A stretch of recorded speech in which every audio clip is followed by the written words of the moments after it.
Kia ora, I'm Erin J. Doyle. Welcome to my channel. Today I want to talk about one of those irrational little fears that every writer has at their core, that you tell yourself won't happen but you're afraid will happen. The fear that somebody else is going to write your story first and do a better job of it than you ever could. And of course that's a completely irrational fear. I mean, we all have it, but we know it's not going to happen. Yeah, it happened. I've been reading The Camino Club by Kevin Craig, which came out in 2020. Side note, most beautiful cover I've ever seen. Oh my god. Like, I just want to look at it. Like, I might have to keep it on my shelf facing out so I can look at it. It is so pretty.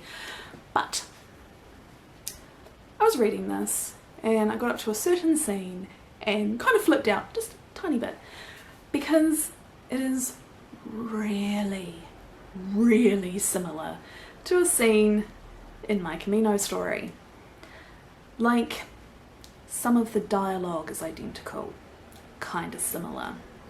So I kind of had a freak out, not because I was being irrational or anything. I didn't like lose my mind. I'm being a bit dramatic.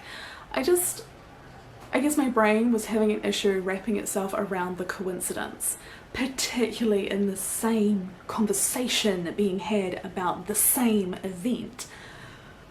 Blew my mind.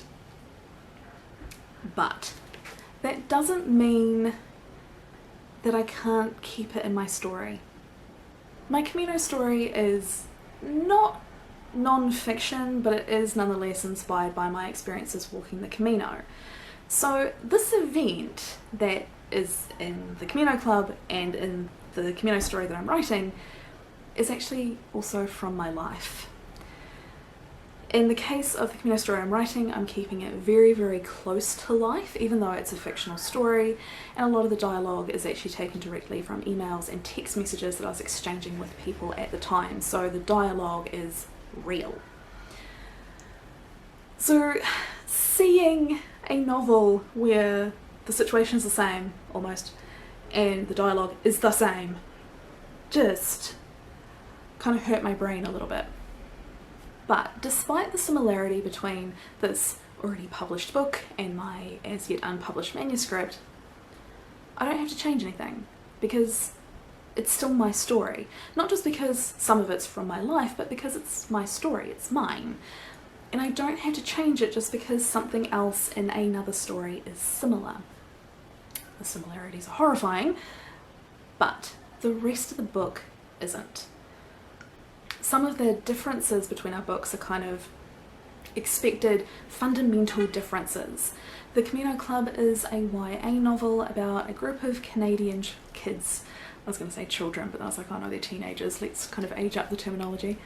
Canadian teenagers who are given the option of juvenile detention or walking a section of the Camino. And they opt for that option. They start in Ponferrada and walk to Santiago de Compostela, which is 227 kilometers, if memory serves. My character is a New Zealand woman who travels to Spain by herself and walks from Saint-Jean-Pied-de-Port in France to Santiago de Compostela. So that's 775 kilometers. Obviously, these are two very different scenarios. One, you've got a group of young people, not necessarily there willingly, walking a section of the Camino, and the other you have a grown-ass woman there very willingly walking a considerably longer distance.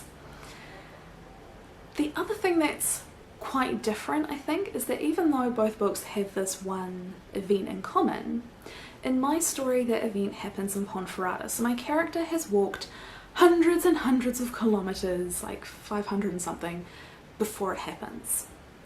In the Camino Club, that event happens just after they start the journey, so they're just outside of Ponferrada when it happens.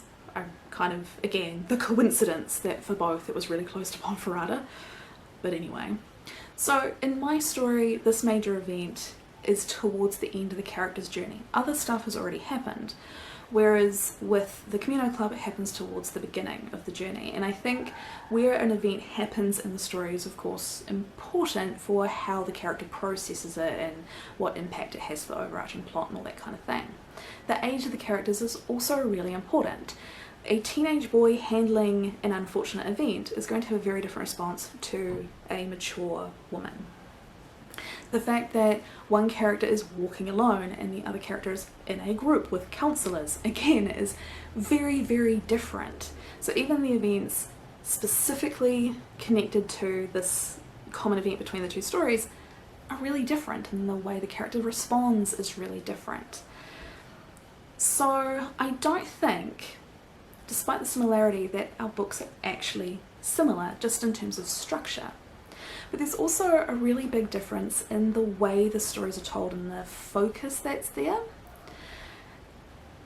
I guess you could probably argue it as a major fault in my writing, so I'm kind of like confessing to my crappiness here. But I focus a lot on description, partly possibly because I'm a poet, but I think it's fair to say that a defining characteristic of my writing style is very, very precise description, which I possibly need to like scale back the amount of, but precise description. And I think that's very evident in the Camino story in its current draft. We'll see how it goes in the end, but like it's enough that I've had a critique partner comment that in reading the story it felt like the setting was less a setting and more a character in of itself that the characters were interacting with. With the Camino Club, it's very much the opposite. Like the description is really quite minimal. It's enough that you know what's happening, and I have definitely been flicking through this and being like, oh my god, I remember that building, I have a photo of it. But it's very much the bare bones description you need in order to understand what's happening. Whereas, like I say, with mine, it's almost like excessively described to the point where the description of the setting makes the setting a character. That's possibly a bad thing. It was meant to be the topic of this video before I read that scene. We'll discuss it another day.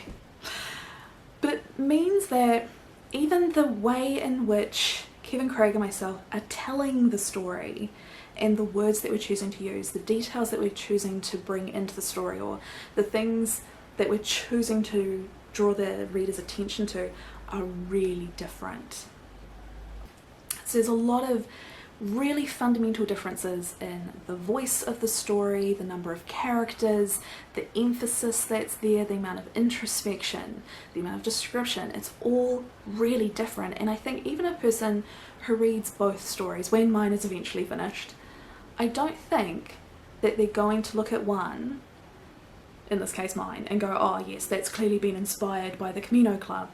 Because even though there's this one, like, holy shit similar event, and even though it's a really important event, everything else is so different, and even the impact of that event on the characters is so different that you can't say it's the same story.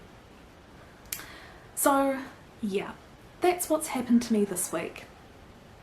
It's been weird. So I've now experienced that horrifying thing if someone has written my story.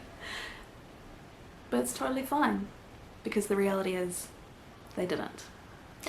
That's everything I have to say on that particular subject, aside from just a quick reminder that look at this amazing beautiful book that I'm really greatly enjoying. I still have a bit too much to read before I can say like if it has a satisfying ending, but one is hopeful.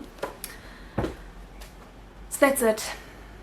I guess I'm going to go and stare at my draft and not panic or rework the scene in question, but I might yeah, have another look at the sheer amount of description. If you liked this video, do give it a like. If you're new, hit subscribe. These things really help me out. And I'll see you next week. Bye. Look at it. Don't look at me, look at it. It's so beautiful.